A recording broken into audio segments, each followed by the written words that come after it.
ஸ்ரீமதே ராமானுஜாய நமக. வசுதேவசுதம் தேவம் கம்சச்சானூரமர்தனம் தேவகீ பரமானந்தம் கிருஷ்ணம் வந்தே ஜகத்குரும். நாள்தோறும் பகவத்கீதையில் 6வது அத்தியாயமான ஆத்ம சம்யம யோகம் இல்லைன்னா யோகாபியாச யோகம் அப்படின்ற அந்த அத்தியாயத்தில் 29வது ஸ்லோகத்திலிருந்து ஒரு யோகியினுடைய 4 நிலைகளை நம்ம பார்த்துட்டு வரோம். அதில் முதல் நிலை நம்ம பார்த்துட்டோம். 29வது ஸ்லோகத்தில் உடலை தாண்டி ஆத்மாக்கள்னு பார்க்கும்போது எல்லாருமே சமம் அப்படின்னு பார்க்கக்கூடிய நிலை.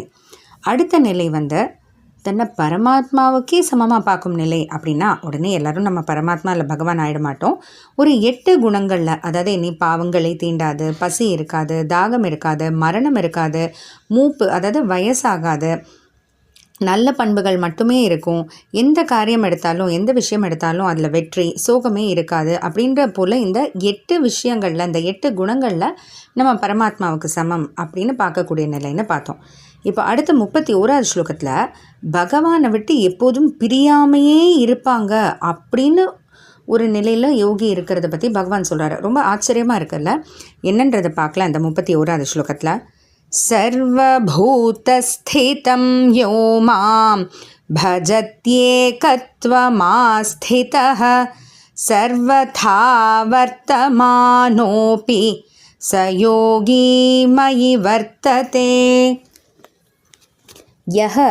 யார் ஒருத்தர், எந்த ஒரு யோகி மாம் சர்வபூத ஸ்திதம், என்ன அப்படின்னா பகவான் தன்னை சொல்லிக்கிறாரு, என்ன எல்லா ஆத்மாக்களுக்குள்ளும் இருப்பவராக, பஜதி ஏகத்துவம் ஆஸ்திதக, அதாவது ஒரு ஞானம் விரிந்த நிலையில். இப்போ ஆத்மான்னு பார்க்கும்போது அது அறிவே உருவம் தானே, ஞானமே உருவம் தானே. அப்போ இந்த ஞானம் அறிவு அப்படின்ற அந்த பாயிண்ட் ஆஃப் வியூவில், அந்த ஒரு நிலையில் பார்க்கும்போது எல்லா ஆத்மாக்களை என்னோட ஞான வடிவால் சமம்னு பார்க்குறவங்க யாரோ, எந்த ஒரு யோகியோ, சர்வதா வர்த்தமானக அப்படி. அப்போ அப்படிப்பட்ட ஒரு யோகி யோக செஞ்சிட்ருக்கிறதுலேருந்து விலகி அவங்க உலக விஷயங்களில் ஈடுபட்டுட்டு இருக்கும்போது கூட யோகி மை வர்த்ததே, என்னை விட்டு பிரியாமல் தான் இருக்காங்க, என் கூடவே இருக்காங்க, அப்படிப்பட்ட ஒரு யோகின்னு பகவான் சொல்கிறாரு.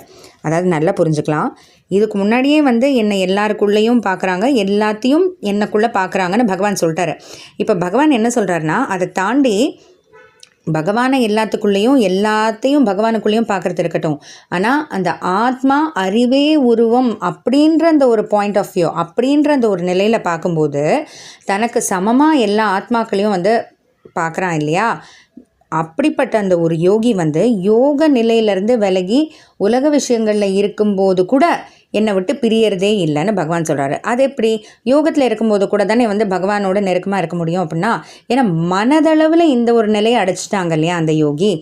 யோகத்தை செஞ்சுட்டு தான் இருந்தாங்க, ஆனால் மனதளவில் இந்த ஒரு நிலையை அடைஞ்சிட்டதுனால அவங்க யோகம் செய்யாத போது கூட அவங்க மனசில் இதே தான் ஓடிட்டுருக்கும், இதை தவிர வேறு எதுவும் ஓடாது. அப்போ மற்றவங்கள பார்க்கும்போது கூட ஓ இவன் ரொம்ப குள்ளமானவன், ஓ அவங்க நல்லவங்கெல்லாம் அது போலெல்லாம் தோணாது. அவனும் ஆத்மா, நானும் ஆத்மா, அவனுக்குள்ளேயும் பகவான் இருக்காரு, அவன் பகவானுக்குள்ளேயும் இருக்கான்.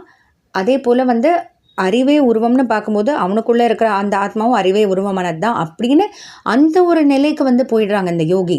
அப்போ அந்த யோகி யோகத்தில் இல்லாத போது கூட இந்த மன சிந்தனை மாறவே மாறாது. அதனால் என்ன சொல்கிறார் பகவான், அப்படிப்பட்ட யோகி யோக நிலையிலேருந்து தாண்டி உலக விஷயங்களில் இருக்கும்போது கூட என்னை விட்டு பிரியறதே இல்லை அப்படின்னு. அப்போ எப்படிப்பட்ட ஒரு நிலை இது பகவான் ரொம்ப பெருமையாகவும் சொல்கிறாரு. அடுத்த நிலை இதுக்கும் ஒரு மேலான நிலை. கேட்கும்போது ரொம்ப சுலபமாக இருக்க மாதிரி இருக்கும், ஆனால் உண்மையில் இது ரொம்ப ரொம்ப கஷ்டமான நிலை. அது என்னன்றதை பார்க்கலாம். ஜெய் ஸ்ரீ கிருஷ்ணா.